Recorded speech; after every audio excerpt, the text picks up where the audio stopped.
Just want you to imagine, and some of you don't need to imagine because you were here, the scene last night, where in this sanctuary we had 2 tables filled with Chanukiot, and different families came up and lit their Chanukiot, and then we lit Shabbat candles, and we also lit the 2 electric Chanukias, and by the end, I didn't count, but we probably had 200 lights shining, something like that. We had fire blankets.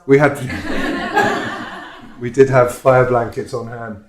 But there was something about that light in this sanctuary that was so beautiful. And of course, the real light in the sanctuary was all of the little kids who were here and the young families, many of whom were here for the first time last night, bringing this kind of sense of Hanukkah light and Hanukkah joy.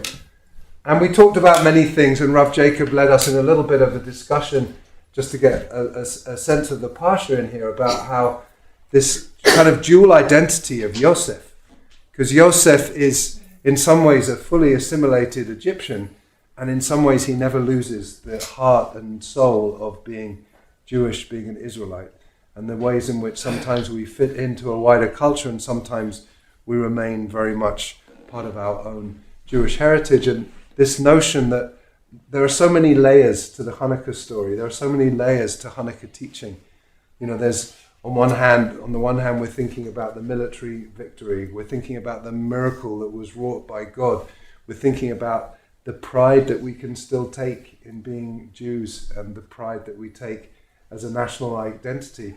And there's also a universal identity about light and about love in the world. So there's just so many ways in which the Hanukkah story, which is always coincides with the reading of the Joseph stories, is just very, very, very powerful in terms of like who we really are and what is it that we put out into the world, right?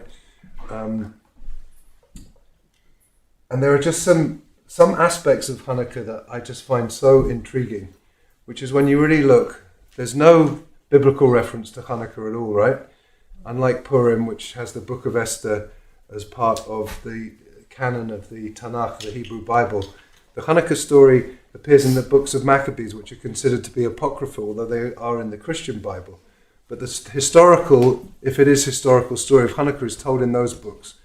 And the first reference really in the Talmud is asks the question, "My Hanukkah? What is Hanukkah?" Right? And it asks the question, "What is Hanukkah?" And then it immediately goes into a story that we have not seen anywhere else. That, there was this little bit of oil, and it was only enough to last for one day, and it lasted for 8 days. As if the rabbis of the Talmud are saying, that's really what we're commemorating and celebrating, is that miracle. But then they say, so what do we do on Hanukkah? And they talk about the different ideas about what Hanukkah is. And really what it says in the Talmud is that we are supposed to light the Hanukkah candles outside our homes, b'chutz habayit, outside our homes. And some of you will have seen religious neighborhoods in Israel where they actually do light the Chanukias outside the home. Outside the home, right? And the idea that it's also, if we're not lighting it outside the home, that it is in a window that is closest to the public square. And at a time when the most people are going to see it. This idea of the Hanukkah light being what the rabbis call in Aramaic Pesume Nisa, and in Hebrew Lefasem et Hanes, to publicize the miracle. And then one other thing, and then we're going to look together at a really amazing source. One other thing that many of us say after we light the Hanukkah candles, there is a paragraph that some of us go straight into Ma'atzor after the 2 blessings.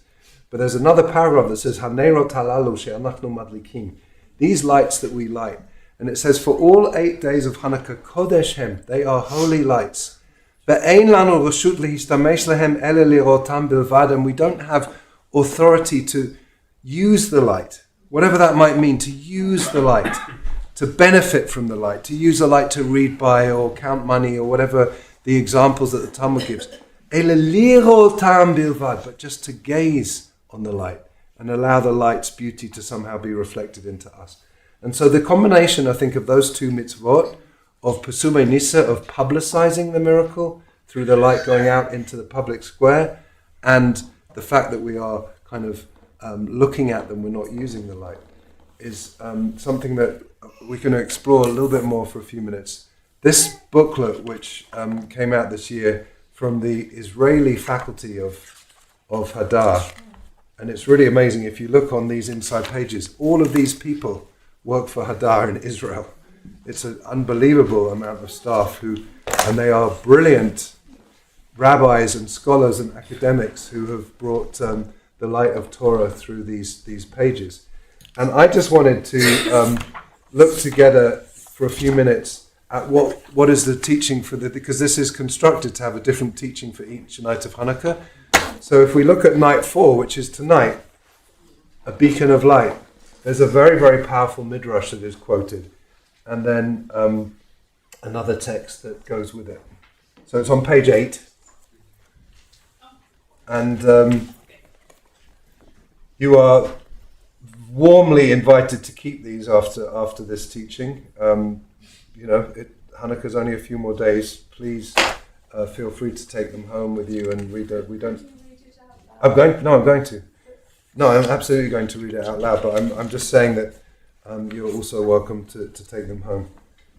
So the Midrash says from Tanchuma on Parshat Tetzaveh, which is a parsha that's going to be coming up around Purim time, which is a parsha where we're talking, among other things, about the lighting of the menorah. It says, Amar Rabbi Avin Halevi Barabi at Motzei Kol Mi Shemevakesh La'asot Lo Chalanot. That there's this idea that if you want to make windows, chalon is a window, right? If you want to make windows, Osei otan rechavot mipnimim v'tzarot mibechutz. If you're making a window in your house, you want to make them so that the widest part of the window is inside and the narrow part is outside. If you can imagine, I don't know if our windows are like that, but if you can imagine a window that is wider on the inside and narrower on the outside. Lama, asks the Midrash. Sheyiyu she'ohavot ha'or. And so this idea that the maximum amount of light can somehow be drawn inside the house. Windows are constructed, and I know in a lot of modern construction, especially when trying to build sustainable buildings to maximize the amount of natural light, like in the JCC, they have those light tubes, right, that bring the sunlight and have them so they really radiate. It's almost like it's describing something like that. And God willing, in our new building, we'll have maximum ways to bring as much natural light into the building as we possibly can. Right, Kali? Exactly. Right, Azza? Like a skylight. Yeah, it's like a skylight. Like a skylight, which is kind of quite a small light at the top, but it maximizes the amount that comes in. But now this is where it gets really interesting.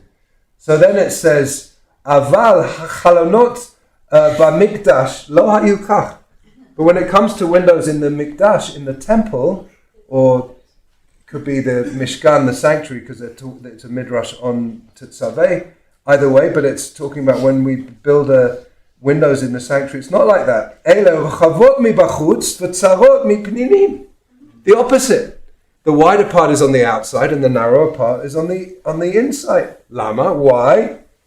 Sheyehei ha'or yotzei min beit hamikdash umeir le'olam. So that the light will go out from the temple, from the holy house, and illuminate the world and light up the world, right? V'hu tzarich le'neot. So, and then it continues. So, does God require light candles? Rather, it's for our merit. For our merit. Finishes the midrash through the lamps. David said, "Ozaru ala tzaddik u'yishchalev simcha." Light is sown for the righteous and gladness for the upright in heart. So it's a really powerful teaching about the different functions of a window, as kind of physical window that is about maximizing the light on the inside, and a more spiritual window that is maximizing the amount of light that we can shine out into the world. So before we go any further, does anyone have any thoughts about that? I mean, obviously we're going to connect it to Hanukkah, but any thoughts about this concept? No? It's just trying to envision this window. The second one. Well, either one. It means you have two pieces of glass. It's like a modern window that is for maximizing energy, for minimizing energy use. Right. Well, there might not have been any glass. I mean, the window is just a hole in the wall. Right. That might. And also, I'm just for the sake, if anyone is tuning in on live stream, just want to say so. Mark Lowenstein is just having a hard time, as maybe we all are, in visualizing the actual physical what these windows are like, but both, right? Right. Yeah, and Rav Jacob was about to say. Well, there might not be talking about glass. Then maybe we think about windows, just right. like how you construct the wall. Right. But I was also going to say, I was thinking about what you were saying about we're now allowed to make use of Hanukkah light, and it feels like, you know, when you're illuminating the inside, you're trying to get the most benefit exactly. that you can take in. Yeah. And is it? I don't know. It feels different when you're trying to shine outward. Right. The focus isn't on like the usefulness you can gain from the outside. Exactly. So I'll just try and summarize what Rav Jacob just said. He said that, first of all, he said that we might not be talking about actual windows. It might just be talking the way we construct walls to bring light in or bring light out of a structure.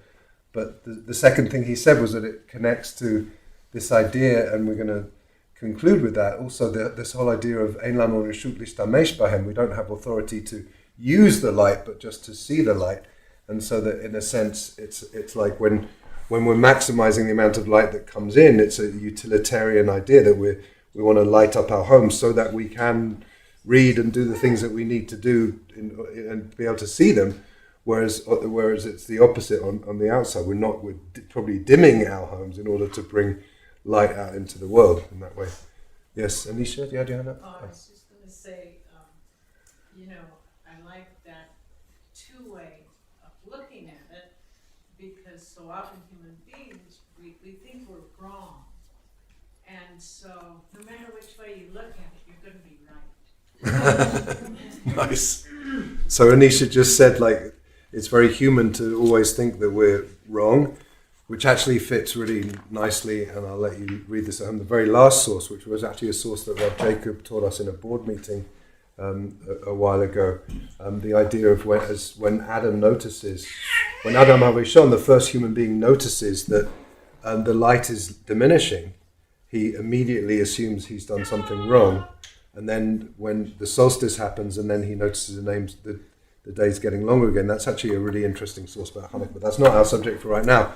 But what Anisha said is that rather than thinking like with this kind of light, you can never be wrong because both are right. Lovely. Yeah, Anne, Susan, and then Leslie, and then we'll try to wrap it up. Maximizing the light and minimizing the light reminds me of the debate between Hillel and Yes, Shammai. absolutely. How you light the candles, whether you start with 8 candles or 1. So wonderful. So another thing in the same part of the Talmud that asks what is Hanukkah, Anne is referring to, is it this discussion about maximizing or minimizing the light is similar to a discussion between the Rabbi Hillel and Rabbi Shammai, where Shammai said on the first night of Hanukkah we light all 8 candles and then we reduce each night until we're left with 1. And Hillel says the opposite. We start with 1 and we build up to 8, which is most commonly what we do, although there are some people who do according to Shammai. So it's interesting idea. Do we start with lots of light and reduce the light, or do we start with a small little light? Because some people would say the miracle of Hanukkah is not about the little pot of oil. It's the fact that we had the tenacity and the courage to light the candle, knowing that there wasn't enough, and to say we're going to do this. We're going to do this. Susan and Leslie. Maybe it's talking about 2 different kinds of light. The light that you're bringing in is a physical light, but the light that that's being disseminated through the Mishkan is a different kind of light, not necessarily physical, but a spiritual or Beautiful. Or lagoyim. Beautiful, absolutely. So Susan is saying maybe it's describing 2 different types of light, a physical light and a more spiritual light. Kabbalah has so many different references to light. There's an idea of Or Makif, which is a kind of surrounding spiritual light. an Or HaGanuz, which is a kind of hidden light that we can make revealed. And Kabbalistic ways of understanding Hanukkah are definitely that when we light the Hanukkah candle, so we are kind of revealing the hidden light and putting it out into the world. So yeah, absolutely. Leslie? I've been struggling with this line, rather it is for our merit through the lamps. I'm not quite sure what that means. And then it says light sown for the righteous and gladness. So I'm wondering if gazing on the light is supposed to help us to be more righteous ourselves. I really don't understand merit through the lamps. So Leslie is saying that in the text, it says, the way it's translated in English, it asks the question, does God require lamps? Rather, it's for our merit through the lamps.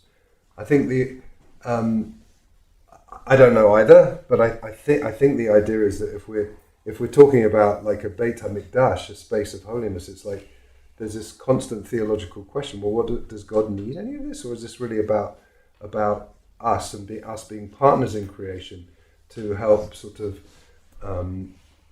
constantly do the work of improving humanity in the world, right? Through what we do.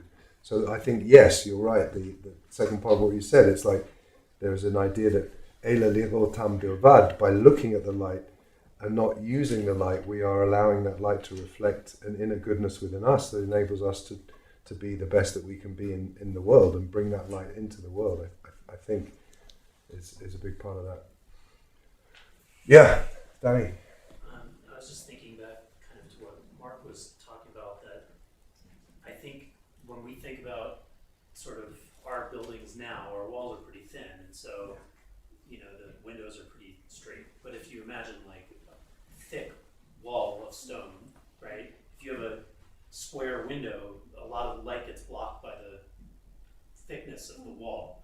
And so I was thinking, like, sort of more metaphorically, like the thicker the wall is between the inside and the outside, the more you have to kind of taper the window, or else you don't get any light in. So, so I think like maybe part of the lesson is that, you know, if we're trying to bring the maximum amount of light in, the thicker our wall is to the outside, the more we have to really sort of broaden the inside to allow the outside in. And if we're trying to show the light out, we have to go in the other direction. Right. But, you know. So Dan is making a point about the maximum and the minimum amount of light in different spaces has got a relationship to the thickness or thinness of the walls. I feel like I want to ask an architectural perspective on that, seeing as Cass is an architect. How would this work architecturally? I had the same thought when Mark raised the issue of how you have a narrower window on the outside and a larger one on the inside. I was envisioning the ancient walls that are much thicker, but what Danny said was really, it sort of lifted that thought to another level. Physical and spiritual, and sort of opening up yourself to let the outside in. That was really beautiful. Wow. So I just asked Cass, who's an architect, to give an architectural perspective, and she just said that Danny opened her up to thinking about it in a more deep, beautiful way. But it's interesting. We should sort of have some of these conversations with the architects. I mean, for our building, like that there is something about the relationship to light in a building that's so important. Both the light that comes in on the inside, and maybe we also think about how the light gets shone onto the outside too. Bruce. I was just going to add that in these days, in these times, having the Chanukia in the window is saying, Jews live here, we are here. Absolutely. I am Jewish, I am in this home, and I'm not afraid to put my Chanukia Absolutely. in the window. Absolutely. So Bruce just reminded us of the importance, and that's part of this whole kind of Jewish pride kind of message of Hanukkah also, which is definitely part of the story, is when we put Chanukia visible to a public space. We're saying, you know, Jews live here, we're not afraid, we are going to shine our light out into the world, you know, and it's so interesting, and with the very strong connection, and I wrote about this, my piece about Chrismukkah, and like the whole relationship between Christmas and Hanukkah, and like it's hard to compete with Christmas lights. Christmas lights are unbelievable, and I love them. I mean, I drive around at night sometimes just to see some of the Christmas lights, but it's like a simple Chanukiah in a window is very, very different. There's something beautiful about it in its simplicity, I think, that's powerful. Rob Jacob, were you going to say that? Yeah, I mean, something we spoke about last night is one of the major themes of the Hanukkah story is like fighting to preserve a minority identity and a minority religion in an overbearing majority culture. And I think the risk of that and of emphasizing Jewish pride is like building a thicker wall. That because we want to preserve what we have and say like we are proud of who we are in a way that's different than other people, sometimes we build a thicker wall against the majority culture. But we also should think about, well, in what way are we positively impacting or interacting with? Like, can we influence the majority culture in a positive way? In addition to or instead of only protecting ourselves from it. Beautiful. Very quickly going to try and summarize what Rob Jacob just said, which is that the challenge of Jewish pride can be that we build thicker walls to make ourselves safe and feel safe, and something that our city council member knows a lot about, the risks of being identified as Jewish in public space sometimes, which is very painful. We are with you in all of that. If you don't know what I'm talking about, I'm not going to say now, but you can ask more about it. But there's just been some pretty scary stuff happening in Boulder City Council every 2 weeks at the meetings, and Tara's been really the centre of it. But I think what Rob Jacob is saying is that we in defending ourselves at scary times, we can make the walls thicker, but really the challenge is how we shine our light out into the wider world in really positive ways and build connections and help. And that's really, I think, what the text is saying. It's not just for the Jewish, we're shining our light out into the world. Isaiah talks about the idea of Ola Goyim, of being a light unto the nations, which is very complicated right now complicated in all kinds of ways, but like the just the idea that there's a positivity to Hanukkah, not saying like, we're here, we're Jewish, if you don't like it, get out. It's more like, hey, Judaism is beautiful. We have so much light to share. There's gorgeous traditions and rituals and teachings in this tradition, and we're going to shine it out into the world to help heal the world in its entirety. So it's really like a kind of balance between that universal and particular kind of. I think we should probably wrap things up because there are lots of donuts downstairs. Kosher donuts from King Super. But I want to just say about this book, this is just one half of the page. Really encourage and invite you to do the rest of this tonight as you light your Hanukkah candles. But just wanted to read a little bit of that last paragraph on this page that says the temple's windows. Oh, and by the way, in the middle of the page, it brings the source where we get this idea of Hanerot Halalu and the whole idea of not using the light but just seeing the light. It comes from this tractate Soferim, which is another thing which we're not going to go into right now, but that's the source that then became part of the liturgy of Hanukkah. But at the end of that page it says the temple's windows and the Hanukkah lamps convey a shared message. God's holiness and light are not meant to be contained or hoarded, but rather to radiate outward. By positioning the Chanukiah to be visible from outside our homes, and by reminding ourselves that the Hanukkah lights are forbidden to use for personal benefit, we emulate the purpose of the temple's light and project divine illumination to a world often shrouded in darkness. So I think that is just a beautiful message, which some of us already have internalized for Hanukkah, but as we're with the fourth candle tonight, we're halfway through this holiday. There's another few nights of lighting candles, and may we really lirotam bilvad, just see those lights and allow those lights to really light up the dark spaces within ourselves, so that we can really shine our light, physical and spiritual, out into the world, so that we can really see in this new year as it comes, 2025, a transformed and illuminated world that comes partly from the light that we shine out into it. Shabbat Shalom.